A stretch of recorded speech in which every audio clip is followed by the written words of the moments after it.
Why is this woman smiling? Because she is actually a cow in woman's clothing. Here's her story, the story of Beth, Beth of both worlds. Farmer John Loomis is a very unsuccessful garbanzo bean farmer. He asks his wealthy father, Willard Loomis, for financial assistance. Willard agrees under one condition. John must get married immediately and, hopefully, produce the next generation of Loomises, or Lumi. Unfortunately, John has no romantic prospects in sight, so he hatches a scheme to marry his cow, Bessie, whom he renames Beth. Beth plays along as a favor to John, happy to sleep in the warm house instead of the cold barn. John buys her some woman's clothing and a wig, and they sleep in twin beds. I now pronounce you man and beast. Ahem. That's man and wife. Man and wife. You may milk the cow. Kiss the bride. Hugh Pig, the farm's pig, is resentful of Beth's new level of comfort and authority. Knowing the truth, he blackmails John for little privileges here and there, such as cable TV in the barn, where he enjoys watching pig porn with his friend, Conrad Swain.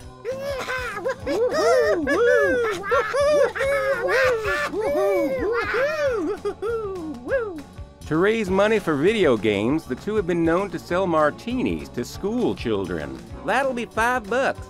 John's father is fooled by the marriage and gives John financial support.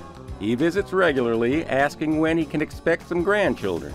John says they're working on it, though they aren't, of course. On one visit, he makes the mistake of wearing a leather jacket, and Beth, being an animal rights activist and a cow, pours a can of red paint over his head. Tastes like chicken. John, Beth, and Hugh go into town often, where Beth shops for clothes from Jolene, the sales lady at Pert and Perky Plus. Oh, it's you! It's me! John and Beth buy groceries and household items from Mr. Withers at Benny's Generalities. Benny Withers is 75 years old, while his hot bride, Rexella, is only 16. She dreams of being an MTV pop diva, though she has difficulty with singing, lip-syncing, and choreography. Rexella and her friends cruise Main Street at night on tractors, and she makes out with teenage boys while Benny sits at home crying into a glass of his own homemade wine, Benny's Black Death.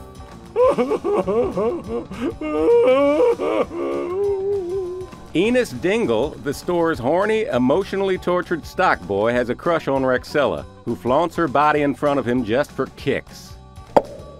Rexella advises Hugh Pig on how to pick up girl pigs, and the next thing you know, he's losing his virginity behind the barn.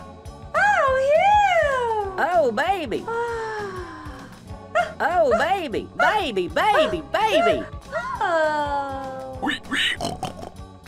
Fearing a sexually transmitted disease, Hugh pays an embarrassing visit to a local sex clinic. Name? John Smith. I know you. You're Hugh Pig from the Loomis farm. You dirty, filthy little pig, you! Sometimes John and Beth stop into the Dew Crawl Inn for a drink, where flirtatious, muscular bartender Frank Johnson frequently comes on to Beth when John is not around. There's something different about you. You have no idea. Lap dancing is provided in the back room by Lula, the promiscuous cocktail waitress. Daddy like? Hubba hubba. Other customers at the bar include Gunnar Knudsen, the Swedish host of a local TV farm report. Oh, yeah. And the Bodkins twins, Bob and Otto. They are conjoined at the back and frequently perform on open stage night. Everything backwards is something else, except for Bob and Otto. That's our motto. We're Bob and Otto. Farmer John gets his tractor repaired at Flem's garage. Flem is constantly spitting into a spittoon, though he frequently misses and hits customers on the leg.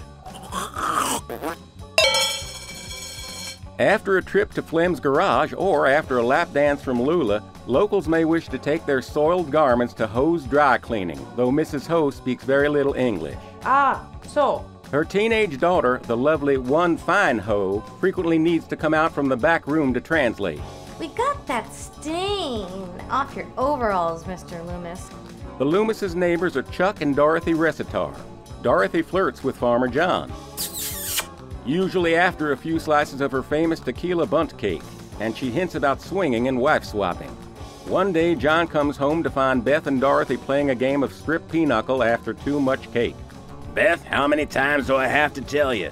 Never play strip anything when your species is a secret. But secrets are hard to keep. Just ask George Bull, a steer from a neighboring farm. I knew Beth when she was still Bessie, if you catch my drift. George's gay brother, Flaming Angus, writes a gossip column for the town newspaper, and he throws in items about suspicious goings-on at the Loomis farm, illicit affairs, and lap dances. You read it here first, people. His crusty editor, Perry Knight, is constantly fearing a libel suit. Great scissors ghost! Other locals include the Sundries guy, a traveling salesman who sells sundries. No one knows what sundries are, but people buy them out of pity because he is a deaf mute.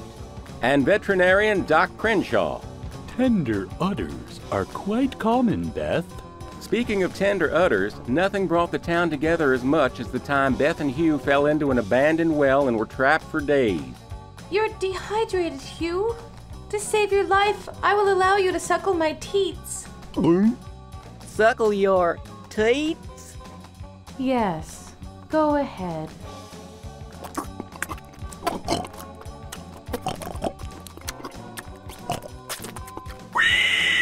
Promise me we'll never speak of this again.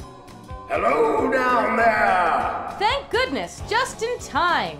Almost. I'll haul you up and we'll go out for ice cream. Please, no dairy products for me. So there you have it, Beth of both worlds in a nutshell. No animals were harmed in the making of this video. I don't know about that.